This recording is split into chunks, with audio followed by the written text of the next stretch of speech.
What about the best headline of the week in the Ayrshire Daily News? South Ayrshire Hotelier loses presidential election. Yeah. I think I saw it was on CNN, and I think the Americans were quite tickled. Didn't know what it meant. I think they got it. There was a lot of explanation about it, but I think they liked the. I think it's a bit of a theme because apparently the Aberdeenshire one, his golf course in the Many Estate, they did a similar one. Oh, did they? About Let's go.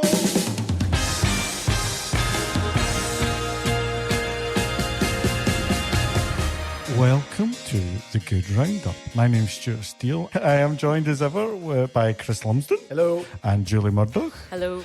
And we come together on a semi-regular basis to talk about the world of brand, a world that is small and confusing and means a lot of different things to different people, but we bring the sharp focus to the world of brand. Thank you very much. That's so true.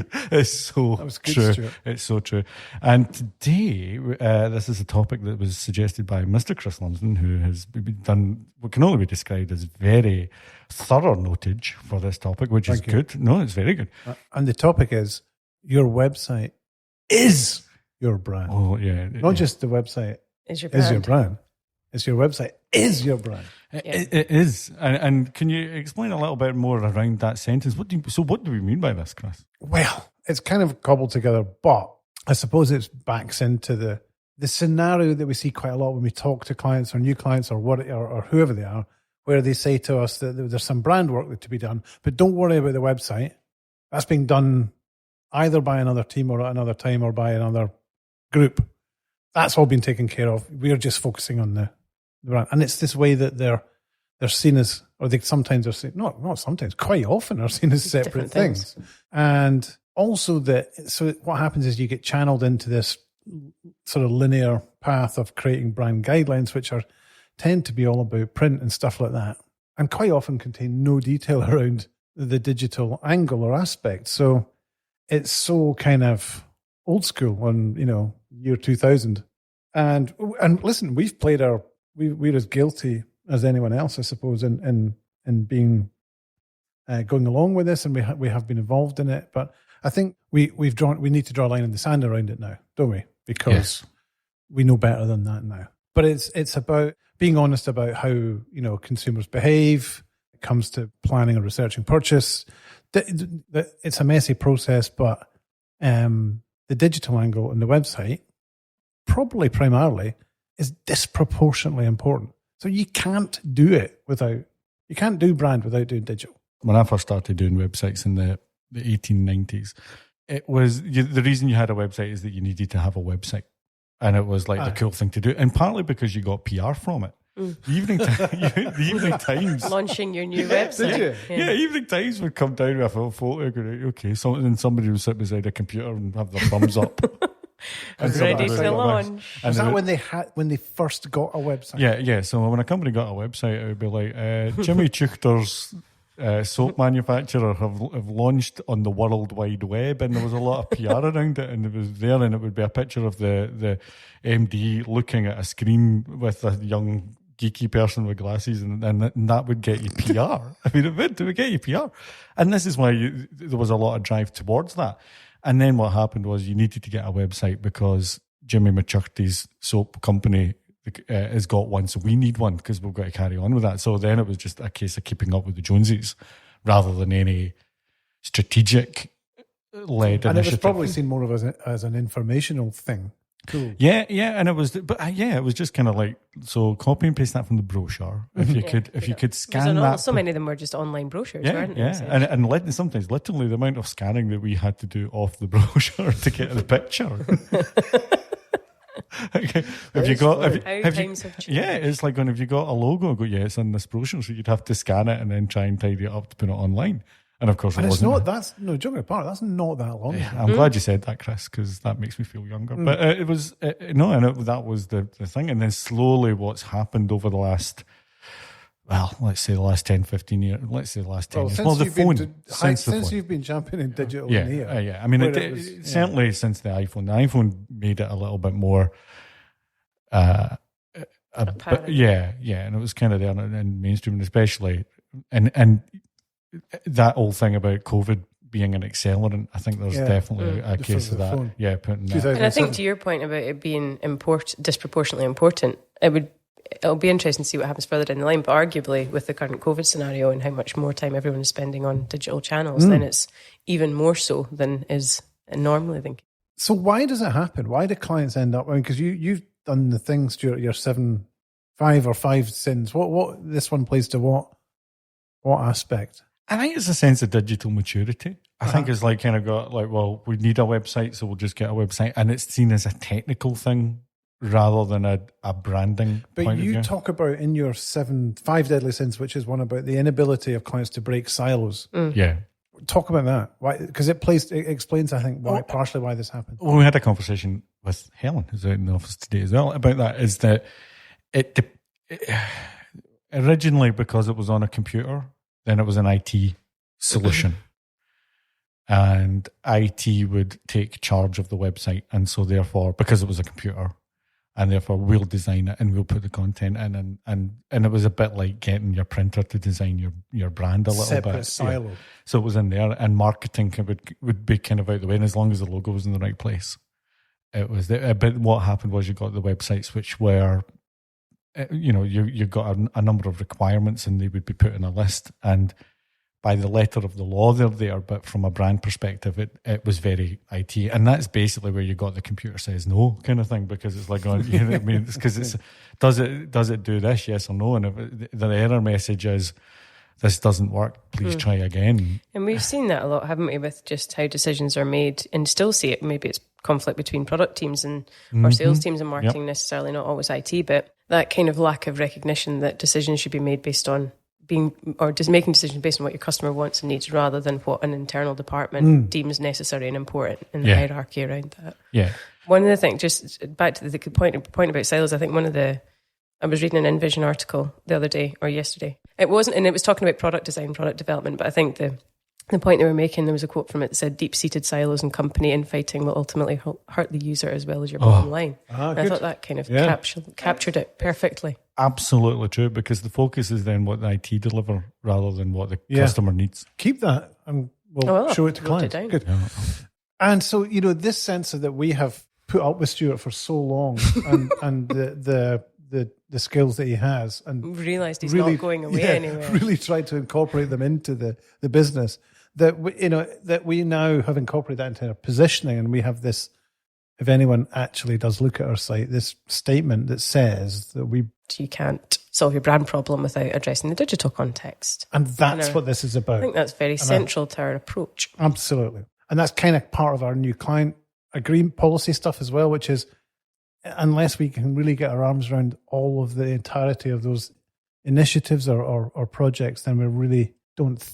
It's not. We're not going to deliver the best work. We can't. We're not able to do our best work. But I think an important distinction to make there is that we don't necessarily need to do all of that work. So we work with big global clients where, in terms of actually delivering implementation, we have very little to do with the digital aspect, but understanding how it fits and the role it plays within a broader brand strategy is crucial to being able to solve those complex problems. Yeah, and the consumer. And so it's digital first, but not digital only. Yeah, and Julie and I are fighting over who came up with that. It was totally me, by the way. Sure That was totally me. I don't think it was. It was definitely I think I said that 2008.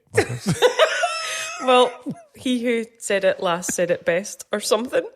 I look forward to you convincing Julia that it was you. Oh no, I'm just stating a point of view. I'm not trying to persuade anybody.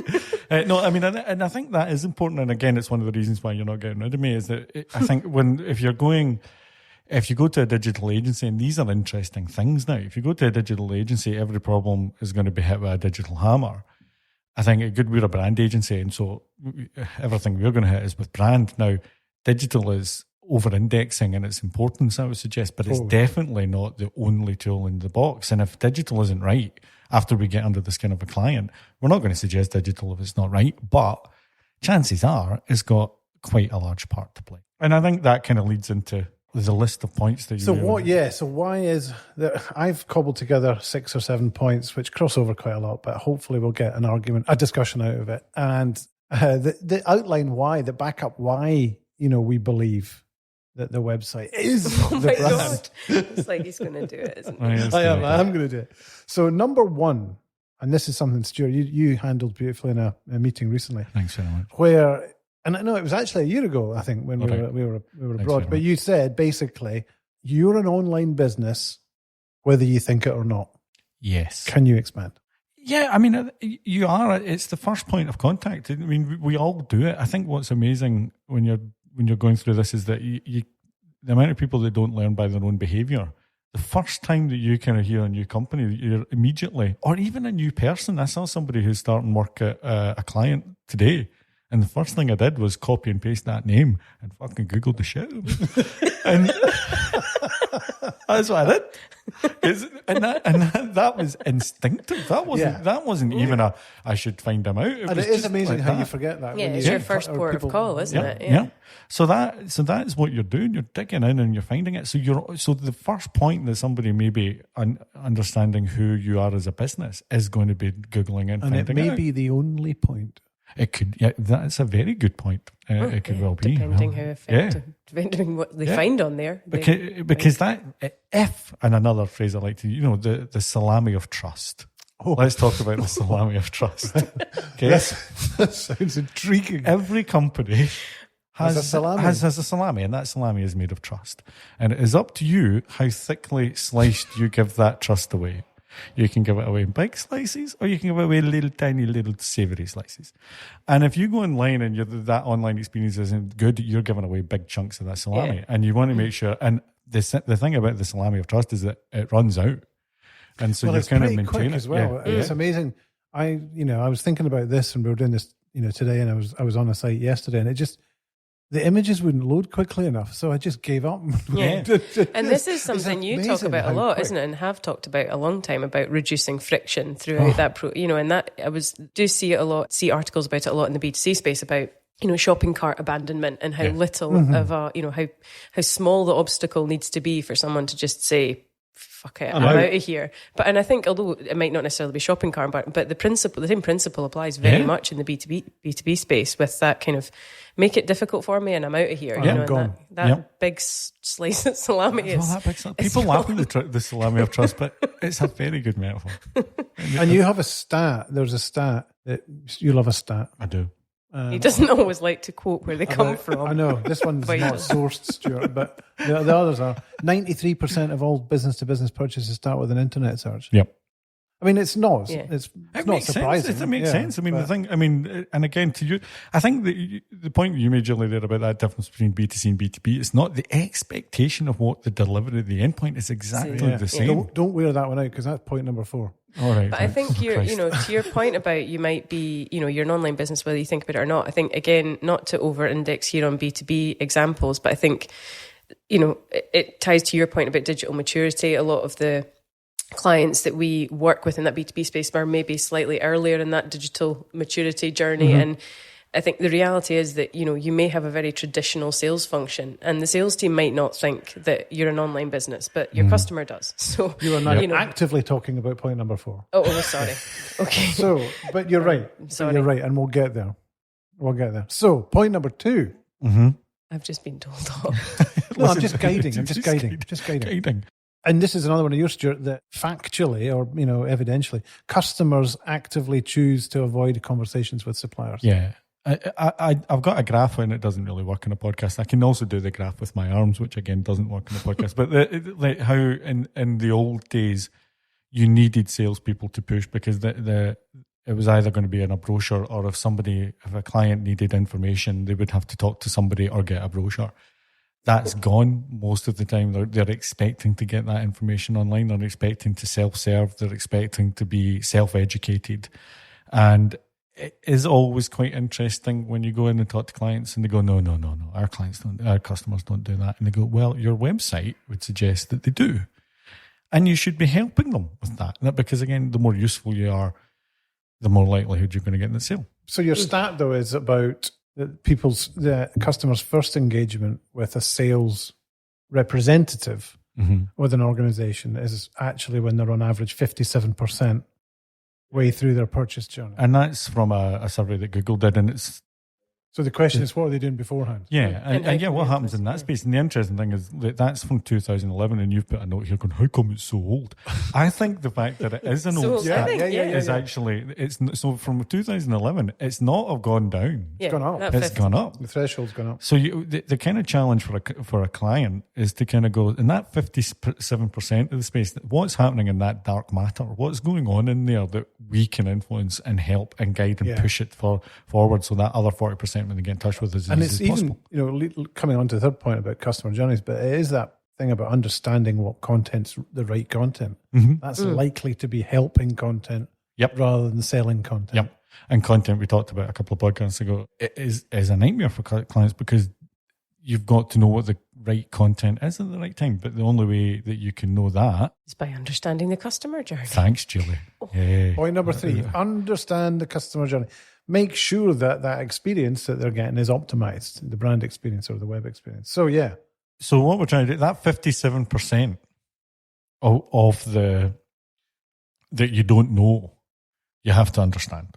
Yes. What are they doing in that time? Yeah. And they're looking, and this is why I'm saying it's important that we're not just trying to sell to them at that point, you're trying to help them.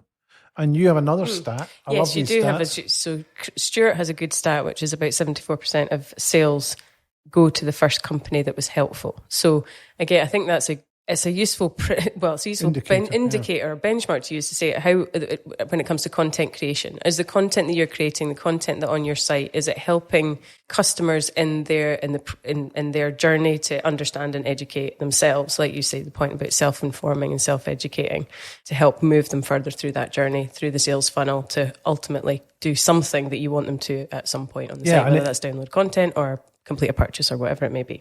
And it's nice to feel that, I think that 74% stat is, it's like you reach and you go, they understand what I want. Yeah.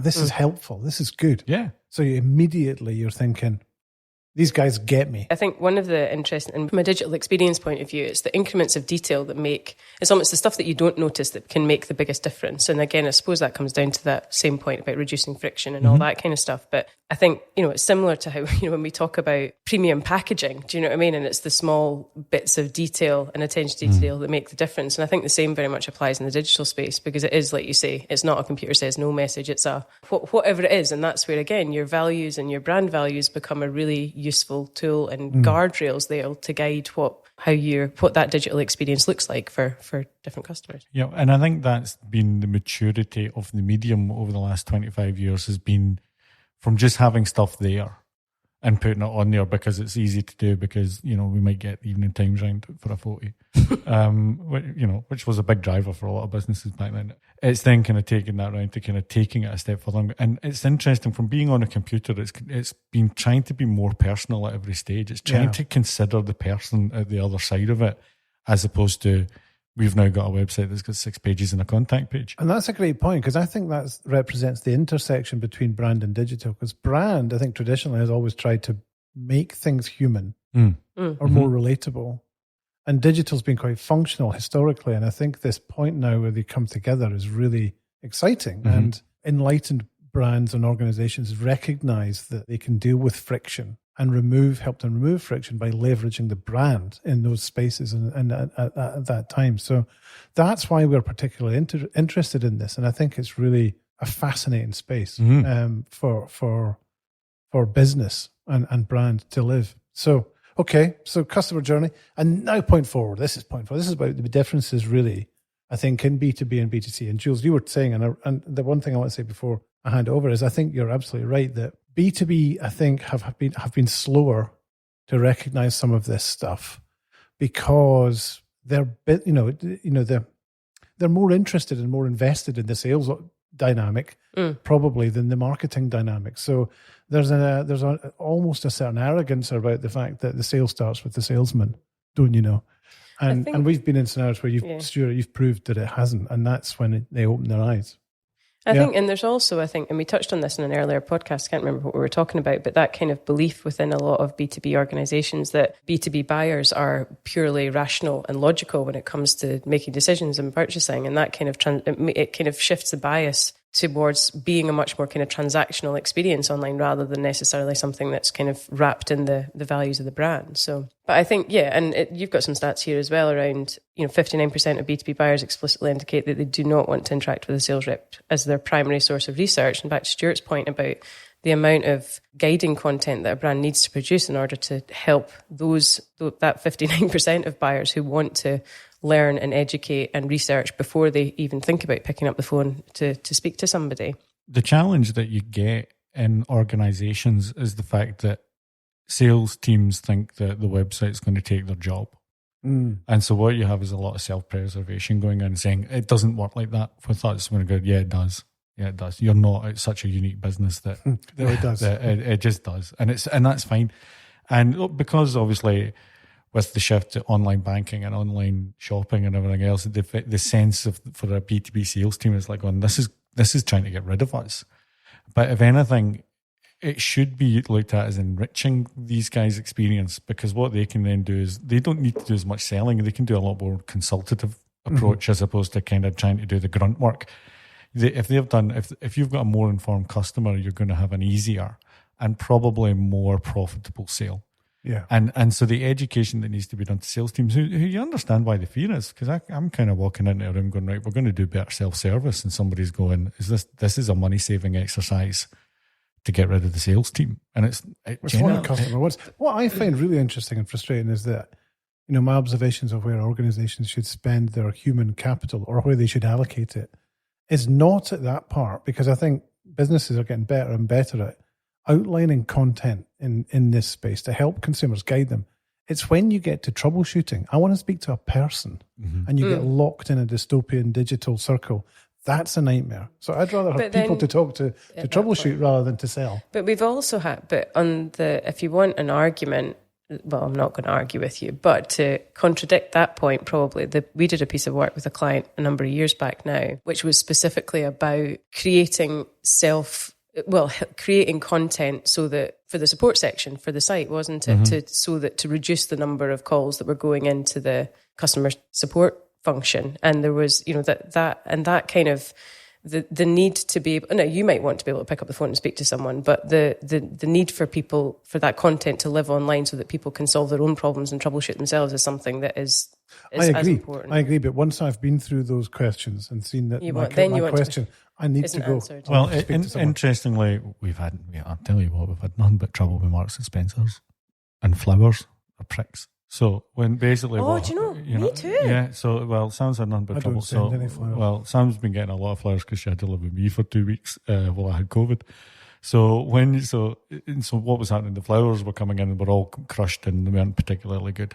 And Sam went on the website and was disappointed that the only option they had was a telephone number. Because she wanted to go, I just want to, here's a note. I don't want to speak to somebody. Just want to tell you you're rubbish. And especially because of the kind of joy. Well, yeah, because she doesn't necessarily, she'll never listen to this. She never gets past 5 minutes. So she didn't want to phone somebody out and saying your stuff is not very good. It's not. I love doing that. That's Saturday morning. That's just your weekend funsies, though. It's not actually. But I like to speak to a human to tell them that. But and it is interesting that you've kind of got to judge the level of interaction. And if Sam could get that, and the other thing, I had a great experience with Guess Who. Sorry to be boring, but Apple, where I wanted to find out something is if the Scottish Apple store should still be open. Can I go and do my phone thing?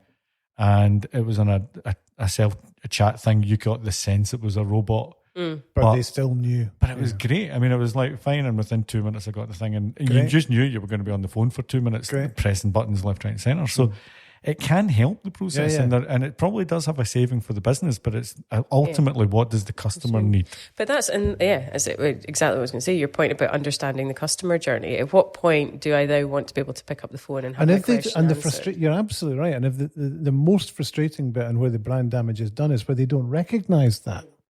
Yeah. And when they don't recognise that, that's a fail. Yeah. Because there will always be circumstances because that's why where your website is your brand. Is your brand. Quite literally. And I think your point for, you've headlined that B2B businesses are worse than B2C. I think the thing is that B2B try to wiggle out of it's different.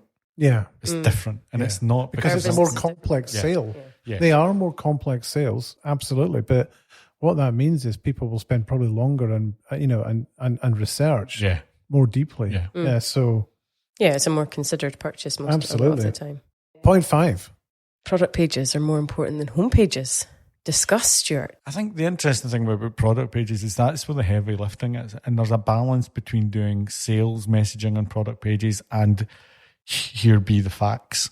And I think there's a lot of love and focus spent on home pages and about us pages and even category pages. But when it gets into the nitty-gritty of trying to make a comparison with one product and another, these pages then suddenly don't have the level of consideration and sometimes consistency that you can actually, as a customer, B2B or B2C, make an informed decision. It can get quite difficult. And we've done an exercise. The brand veneer, runs out after the homepage. Because you've got 25,000 product pages and who cares? You know what I mean? Well, the customer. I agree. I agree wholeheartedly. And so suddenly, and we've done sites where and this is where content's hard because the expectation is that the client will go, no, we'll do the content for that, and then they're on their 100th widget, and it's like, going, you know what? Let's just copy and paste that. You can smell it, can't you? When you're on, it's like copy paste. Yeah, but it's also, I think, again, we've had experience where the content for those pages lives within.